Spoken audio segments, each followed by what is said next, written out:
If you've been doing some personal work, maybe through journaling, therapy, reading, or even listening to this podcast, and yet still feel like there's something missing, you're not alone. Our stories were never meant to be engaged in isolation. That's why participating in a story workshop with the Allender Center can be such a powerful next step. I'm Rachael Chen, and I want to personally invite you to this unique in-person experience in Seattle, happening August 21 through 24, 2025. Over the course of 3.5 days, you'll receive live teaching from Dan Allender, Wendell Moss, and myself, and other Allender Center instructors. But what makes this workshop truly transformative is the time you'll spend in a story group, a small, intimate setting led by a trained facilitator who will walk with you as you engage a part of your story with care and courage. It's a space marked by compassion, reflection, and healing, a space where deep change becomes possible. If you're feeling called to take your story work further and to do it in community, this might be the next step you've been looking for. Learn more and register now at theallendercenter.org/workshops. We would love to have you with us.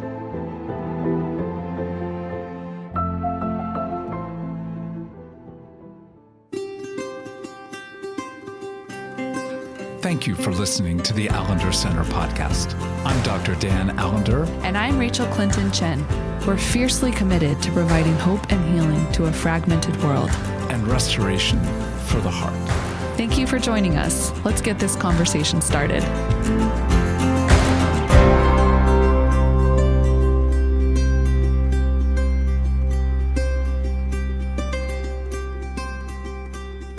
When we invite you to think about a new book, there's always a sense of, what are we getting you into? And this is one of those conversations where I just want to say, oh, we're taking you into some good stuff. Good stuff. And we have the pleasure, Rachael, of having our dear friend and colleague, That's right. Adam Young. Adam, greetings and welcome. Thank you. It's good to see you both. It's good to be here. Well, we are here. It's been out for a few weeks, but I still want to say this is a brand new, gorgeous book. Make sense of your story. Why engaging your past with kindness changes everything. And all I can say again is I've been through this book several times now. And it is just one of those sweet, sweet gifts of being in the presence of a master storyteller who's inviting me not just to story, but to my own story. And you can say, come on, you've done this before. And the answer is, this is a gift that always brings you back to the fact that your story has to be entered and reiterated, told and engaged again and again and again, not because it's tedious, but because each and every time there is something in the heart that comes to know more, not only of oneself and others, but ultimately of the goodness of God. So again, thank you for the labor to write this book. And so just to jump in, like, how are you doing now that it's been launched for at least a few weeks? I'm doing fine. I'm thrilled that it's out in the world. I'm proud of the labor, which was really 2 years ago, not this past 6 months. So that's just the cycle of producing a book. And it is very meaningful to me when I get a social media message or I get an email from someone who's read the book and they're letting me know how it's affected them. Like, that gives me a sense of nunc dimittis, like the Latin for I can depart, I can die. I've done the labor that I was called to do, and it's moving people. And there's just nothing, for me, there's few things as sweet as that. Yeah, absolutely. Rachael, I'm curious what it was like for you as you went through this labor of love. Yeah. Well, I mean, Adam, I know others have said this about you and to you, but I just so deeply appreciate the way in which you take actually fairly complex processes, but weave them together with such accessibility, and not just in the way in which you share information, but the way in which you bring your own story to bear as like a vulnerable template, kind of showing just as much as you're telling. And I think also helping people understand, because for better or worse, we are children, especially in the West, of the Enlightenment. And so this sense of story, we still in our imagination think of as something outside of us, or just in our thoughts or our imagination, not something that's deeply embodied. And so I was just really grateful for the ways in which you brought science to bear, and get into a lot of the brain science that has to do with attachment and trauma and how we've made sense of our stories. So, and I just feel like you and who I know you to be also really came through in your writing, which is very fun. Because sometimes people like write very differently than maybe you experience them. And I love it when someone comes through in their writing in a way that I think people do get to encounter you. So really grateful for this labor, and I can like feel and see and taste something of your labor to bring these words to bear. And the two of us, Rachael, have a distinction, a kind of almost eternal honor that very few people have. And do you know what that is? No. I'm kind of scared. Adam, could you speak to what the two of us have done, what we've shared? Okay, I'm there now. You are the only two people that have interviewed me on my podcast, The Place We Find Ourselves. Rachael was the person that I asked years ago to engage one of my stories. I had engaged on the podcast other people's stories, and it just seemed fitting and appropriate to have somebody engage one of my stories to do for, what I was asking guests to do. And so I invited Rachael, and she graciously said yes. And I still remember her email back to me when I sent her the story that I intended to read. She said, "I feel a fierceness rising up on behalf of the boy in that story." And I still remember that. And from that moment, I felt like, okay, this story is going to be held well. And this is a woman that's going to engage me well. And there are few things that I need more deeply than for my stories, the pivotal stories of my life, to be witnessed and to be engaged well. And so Rachael did that. And then Dan, you interviewed me about my book, a short time ago, which was quite a ride.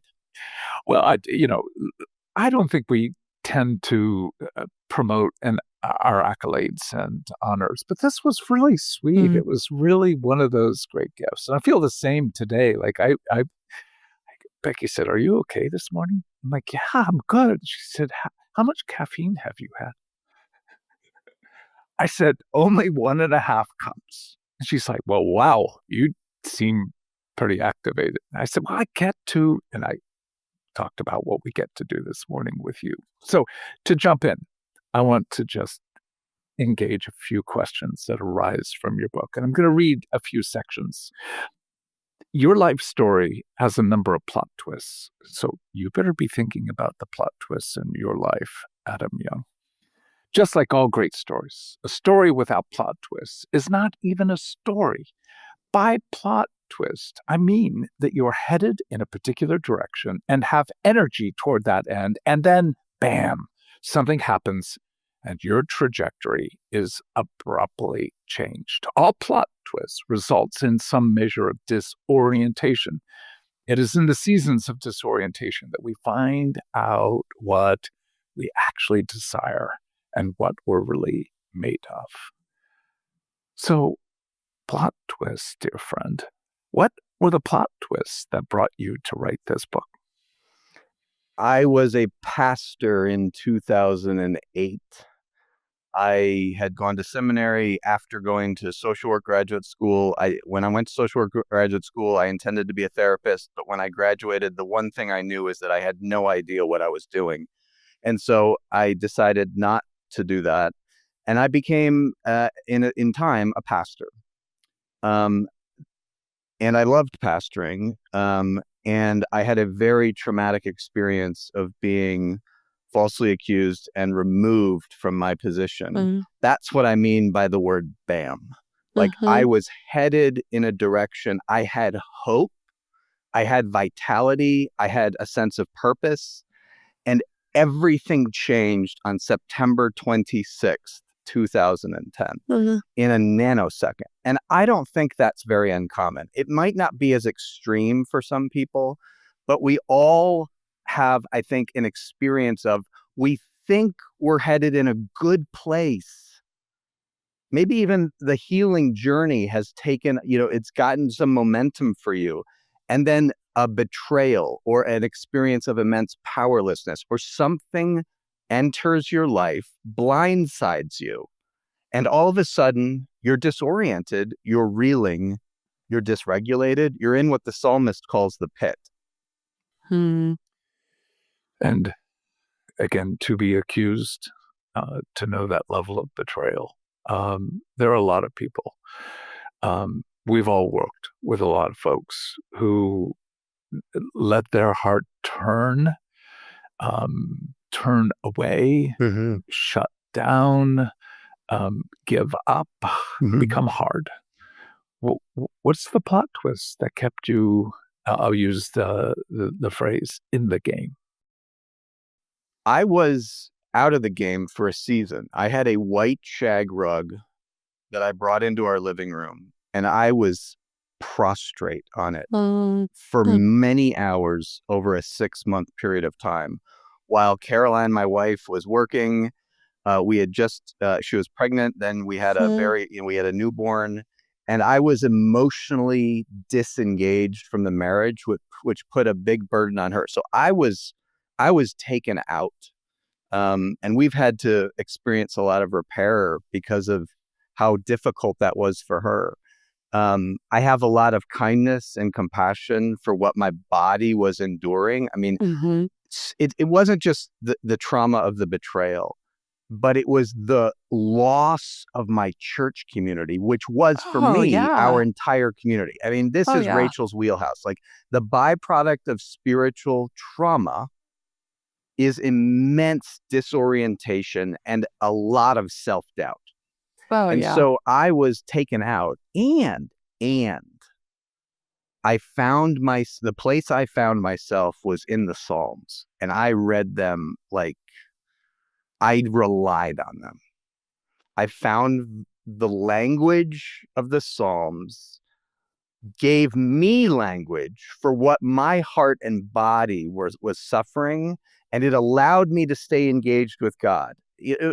Look, at times I had rage at God. There was silence, there was distance, but something in my heart, and I don't know the answer to the question of why some people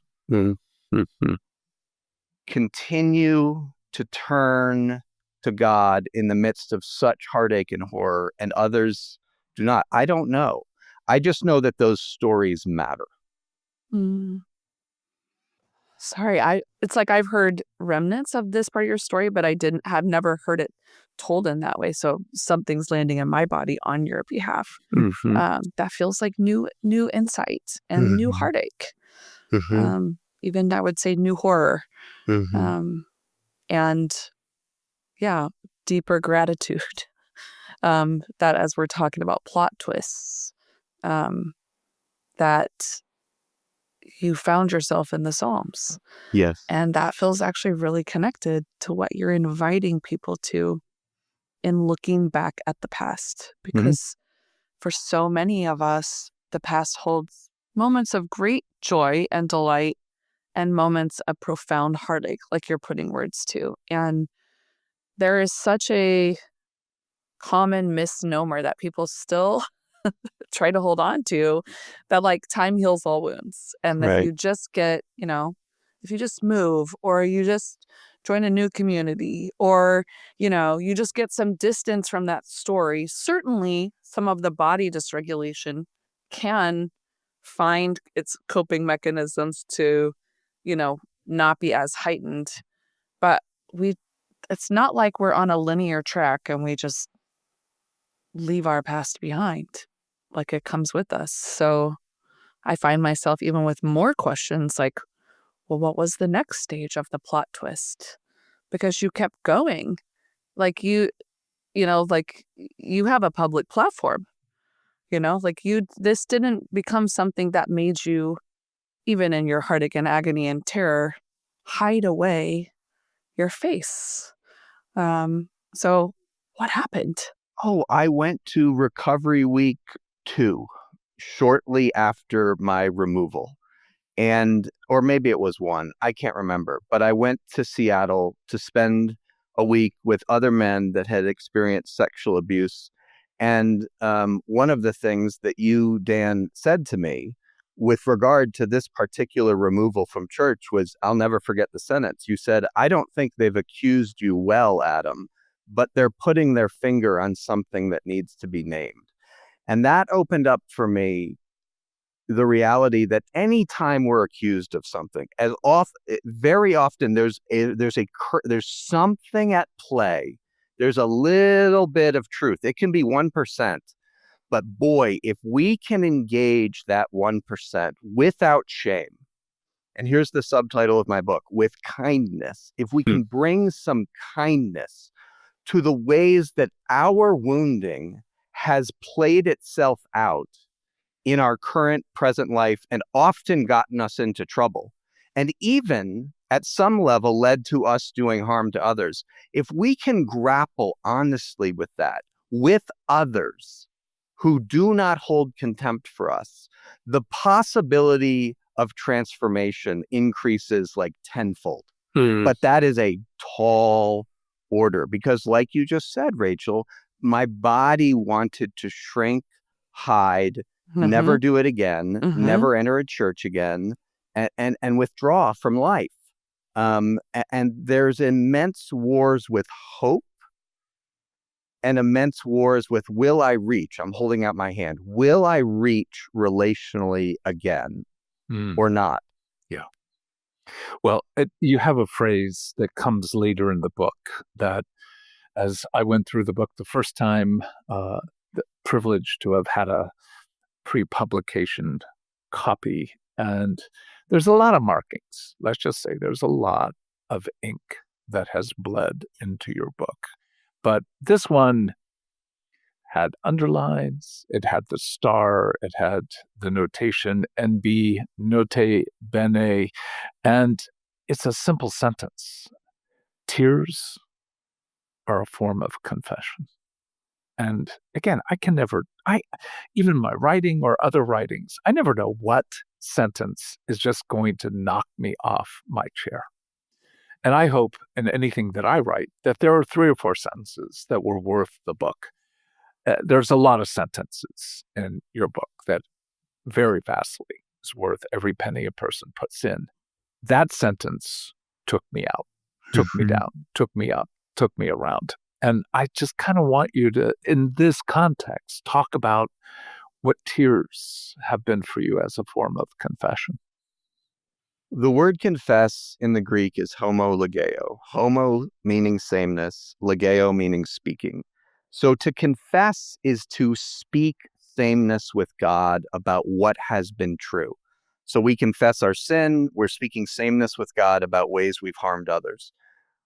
But tears, when they roll down my cheek, when I am able to, in a bodily way, experience sorrow and grief about the ways I have endured heartache and harm, I am speaking sameness with God about what has been true of my story. But I'm not speaking it with words. I'm speaking it in an embodied way. And there is something about our bodies that proclaim, announce truths in a very deep, kind of, we would say, limbic way neurobiologically. And that's what tears do. But please understand, for all the listeners, it took me years to find my tears. Years. To a point where you had to practice. Right. I understood from the narrative-focused trauma care certificate program that the Allender Center does. I participated in it many years ago.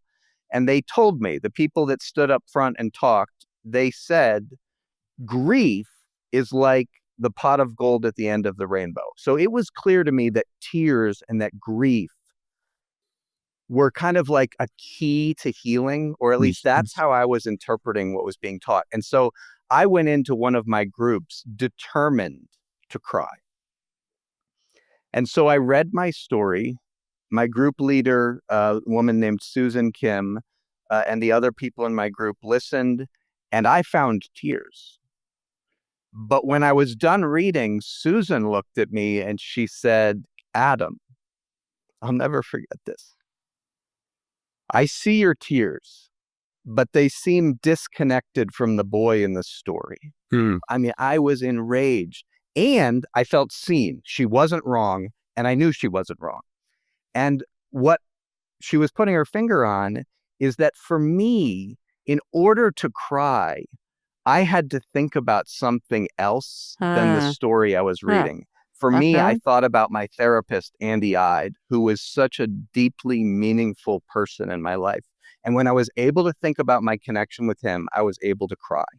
But Susan was saying, your connection is not to the boy in the story.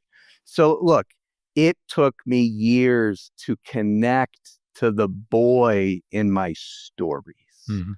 And I know, I have a sense, so I'm not asking entirely out of the realm of mere curiosity, but every good listener should be asking, how come?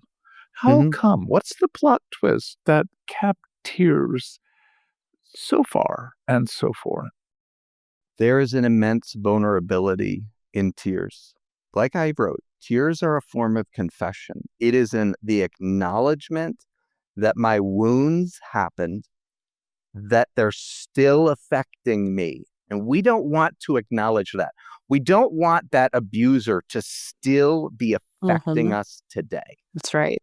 And so there is a vow inside. There is energy of, I am not going to give that jerk one more tear. Well, and I think you talk about this so well in your book, and also in all of the other ways in which you're bringing this, good labor to people. And we also turn against those young parts of us. Like we don't, when you say confession and that sense of sameness, we don't want to feel what they feel. We don't want to actually offer kindness to them because we still feel, even as adults, so indicted that they experience that pain at all, even though they were children, or we feel shame, or we feel contempt. So it's like to get to the grief and the kindness and the honor and the heartache of what they really experienced, or the rage even of lament. We have to weed through so many other emotions that actually oftentimes feel a little more like, okay, I can stay, if I feel anger and judgment, I can stay safe. If I feel like shame, I'm at least not going to let anyone look at me, I'll make sure you can't look at my face. So there is such it's a pretty full room there in those places. And the other thing I would add is that tears, sorrow, grief opens me to my need for comfort. Yeah. And I am very uncomfortable with my very godly human need to be comforted by others. That's a realm that I don't want to address, partly because of my personal story, but I think that's partly true for everyone, regardless of whether you had an enmeshed, emotionally, jacked up relationship with your mother, and comfort is an ambivalent experience for you like I did. Comfort, what is your relationship to your need for comfort from others? As a 55-year-old woman, as a 45-year-old man. We tend to think children deserve comfort, adults shouldn't need it. Baloney. Well, I was having a conversation a few days ago with a acquaintance friend from our church, and his marriage is blowing up, and he was expressing a great deal of anger about the harm he was experiencing with his wife. And at one point, I said, "Are you in agony?" Mm-hmm. And he, enraged, said, "Yes." And I said, I don't know how to join you in this agony, because to join you just in anger feels like cursing your wife. But are there tears inside of you? And at that point, I was glad. Oh boy, was I glad. We were in a local coffee shop, not terribly crowded, but enough people that if he chose to strangle me, there might be someone who would come to rescue my ancient body. What's going on that anger seems to work so much more effectively to engage our rage, our anger, our sense of betrayal than what you have named about tears? I can feel big and powerful and in control when I have my rage. When I have my tears, when I connect to the word, that's a great word, Dan. When I connect to the agony of my life, I am suddenly in a posture of needing care, comfort, witness, presence of others. I feel the word is vulnerability. It comes from the Latin vulnero, which means to wound. So vulnerability is the ability to be wounded. When I'm connected to my sorrow, I am open to your wound. You can wound me. I'm in a very vulnerable position, and I need your care.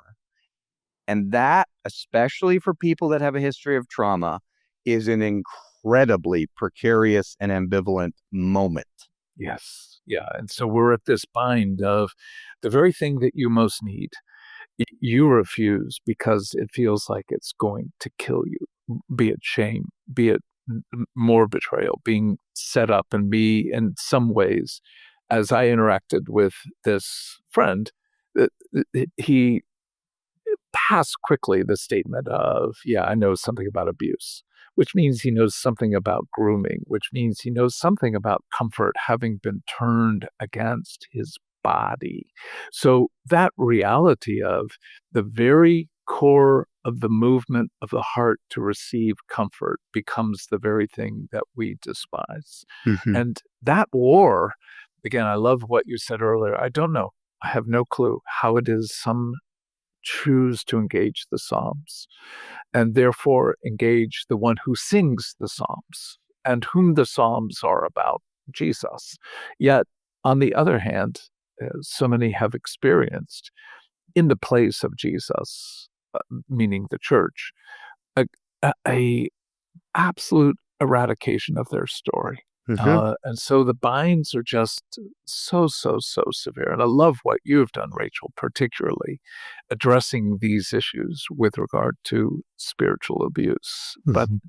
But thoughts about how one hearing this, who's in the middle of that war, what is it that you would want to say to them? I would want them to listen to the desire in their heart. There's a Greek word I just love. It's the word splagnos. It's the word for intestines in Acts 2 when Judas's intestines come out. It says splagnos. But the New Testament writers turn it into a verb.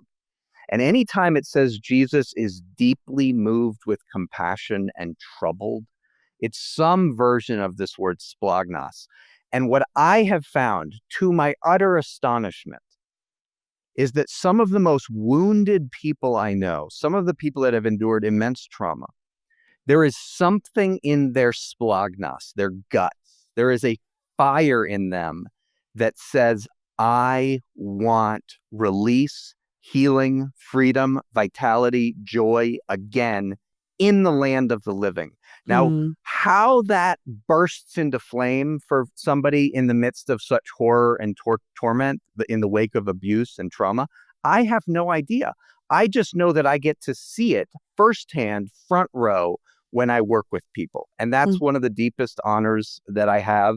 And it keeps me believing that the Spirit of God is at work in the world in some of the darkest places that I am aware of.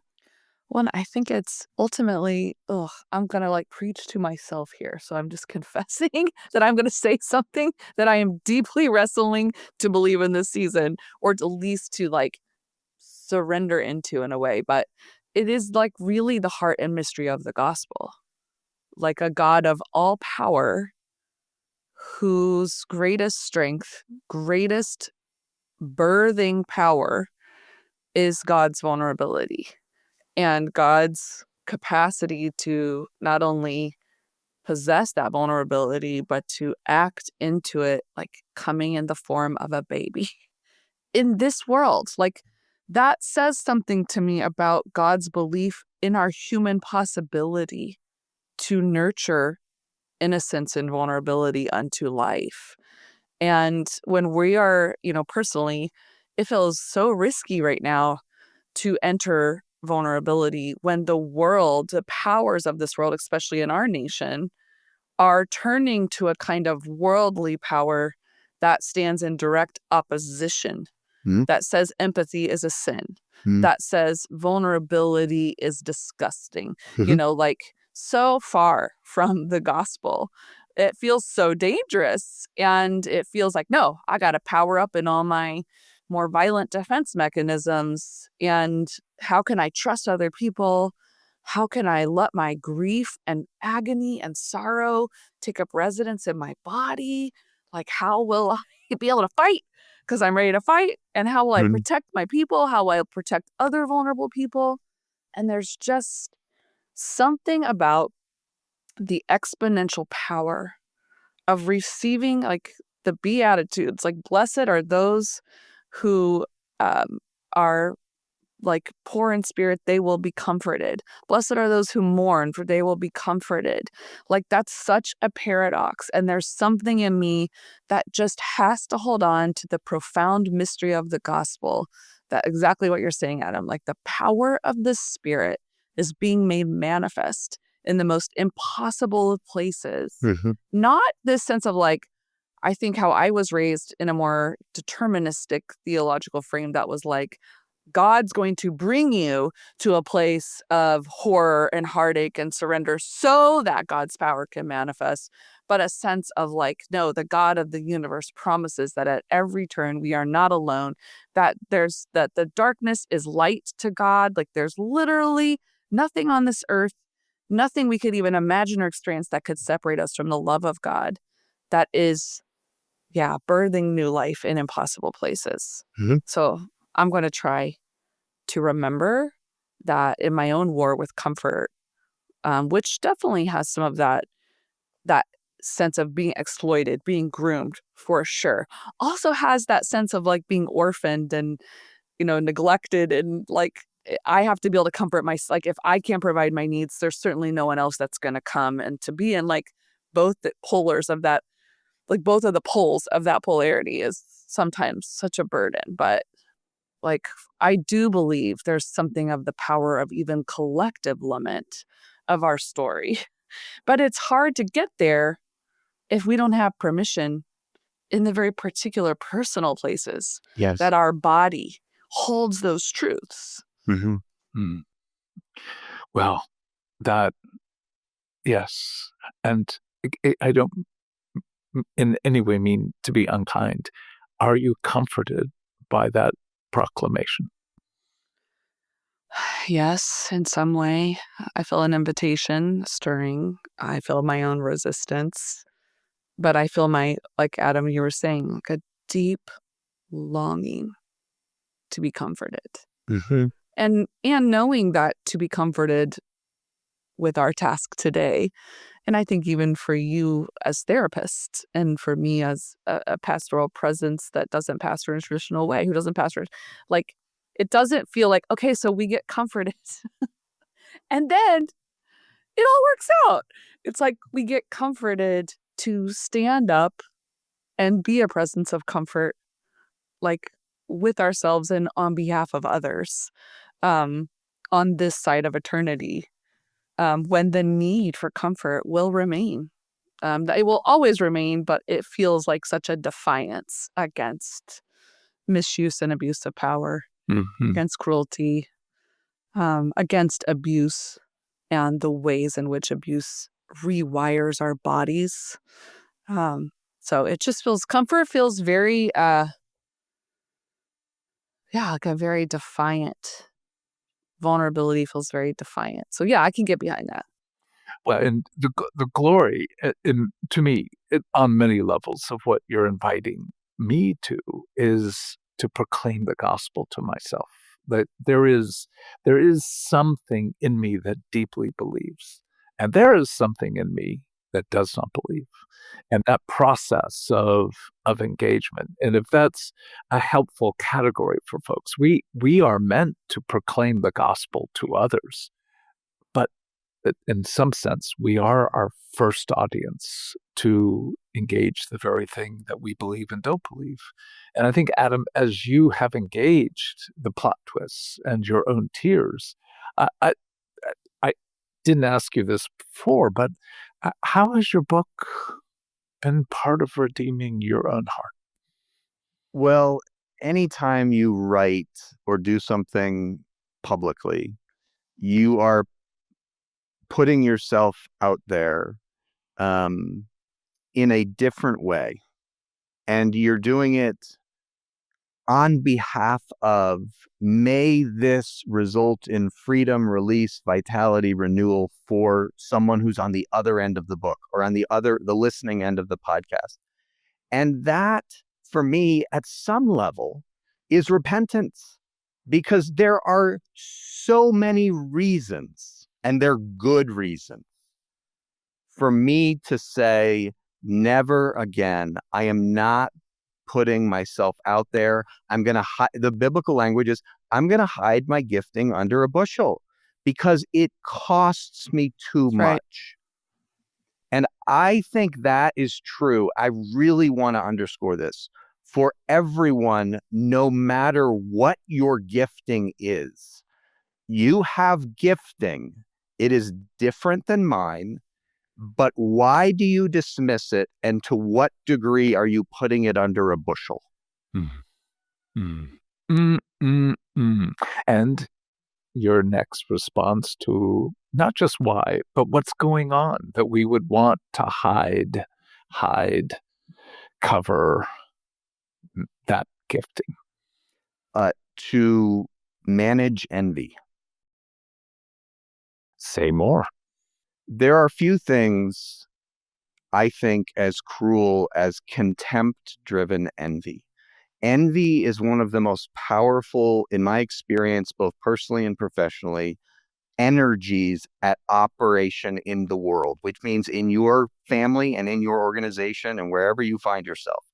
And the nature of envy is that something in you is wanting to be like, they want to consume something about you, and they want to make you pay for the very thing that they love about you.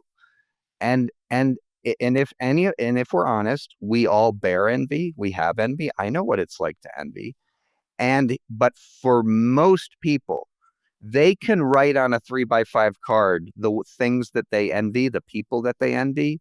What they can't do is write on a 3x5 card who envies them and for what. Yes. So we are only too aware of our own consumption and, in many ways, desire for degradation, harm of the other, at least some degree. But what keeps us from being open to addressing that other side of the 3x5 card? Well, it's this sense of, if they knew me, they wouldn't envy me, because I know how hard my life is. I know how much doubt I have. I know how much insecurity I have. I know how needy I am. And if they knew that, no one would envy me, but they don't know that. They just see your public-facing persona. And by public-facing, I don't mean you're a podcaster or an author. I mean you're a community group leader. You head the women's ministry. You're doing, all of us are doing something in our respective communities, and others see your gifting. And sadly, what you want is you want that gifting to be enjoyed, delighted in, and you want to be one among many at the table. Mm-hmm. But in our culture, so often, instead of being one among many at the table, there is I'm going to make you pay because God has gifted you in ways that I am not fond of and that I don't feel like I have been similarly gifted in. And so when we're not clear about our own beauty, when we won't own it, when we minimize it, when we dismiss it, when we discount it, we tend to be filled with envy for others. And if you're listening to this and you are aware of your own envy, what I would say is that the single best paragraph written about that comes from a book by your wife, Dan, Becky Allender, in Hidden in Plain Sight, where she simply makes the point that envy disguises an ache so deep that we are not inclined to look at where our ache is in our past story that is resulting in the envy in our present life. And so her invitation is the same as mine. It's to look back at the ways your heart aches because of the ways you were not well loved and delighted in as a boy or a girl, and to therefore have some compassion for the envy that you have now, because it makes sense. I'm very fond of that author and very fond of that particular portion of what she wrote. And again, not to step away from what we're talking about, I remember when she wrote that, and I remember reading that, and I remember the complication of what's the ache, my beloved, that you're beginning to name. And I remember the look in her eye, like, we've only been, I think it was probably married like at 42 or 3 years at that point. It was the look like, you haven't been married to me long enough to be able to get the access to answering that question. It doesn't matter how deep our love is for one another. There is still this like exclusionary, I will not invite you in to those raw, dark, deep, and in some sense, shame-filled worlds. And that's in part of the beauty of your book is you give much of your story, and you put words to some of the war of what we generally call triangulation. But the bottom line is the war of your heart with your mom and some of the implications of that. Before we end, how did doing the work of writing, because you put words to this before, I've been in your presence, but how did writing help you engage more what you were naming? I found tears when I wrote the autobiographical parts. I shifted into a different place in my body, not every time, but at times. And I was just with that 5-year-old, that 10-year-old, that 15-year-old. And I was newly aware. Again, we need our stories to be told over and over and over. I was newly aware of the cost, the suffering, the heartache, the binds that boy was in. And I had some kindness. Now look, it's taken me years to find kindness for that boy. But in the writing of this book, there were many times when I was writing about my own story where I just had compassion and kindness for what it was really like for me as a boy. And that's very healing for the human heart. No, it's huge. Well, in ending, I want to read another glorious paragraph. You will not experience freedom from the places where you are bound until you name what is most true about your story. In many ways, healing and growth are simply a matter of getting closer and closer to naming what is truest about your story. And that is truest about the heartache, truest about the lover who has most deeply pursued you and relentlessly intends to invite you to life and to more life and to even greater life. And to say it as simply as this book invites the heart to life. Make sense of your story. Adam Young. Adam, thank you again for our friendship. Thank you again for your collegiality, but most of all, thank you for your kindness. Rachael, Dan, it's been a pleasure to be with you. Thank you. Yeah, indeed.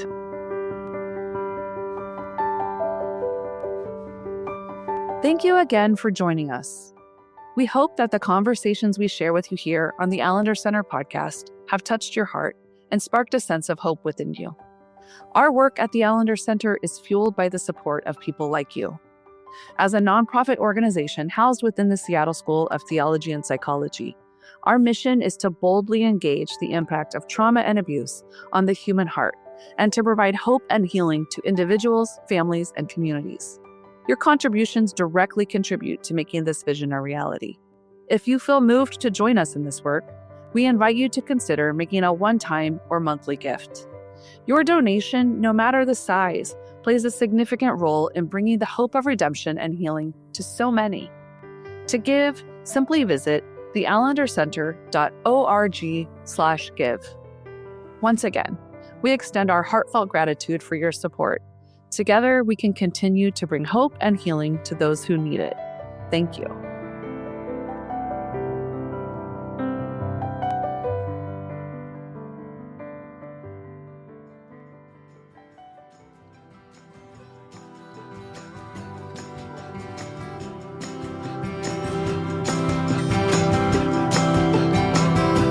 The Allender Center Podcast is produced by the Seattle School of Theology and Psychology. If you'd like more information about the Allender Center, you can look at theallendercenter.org.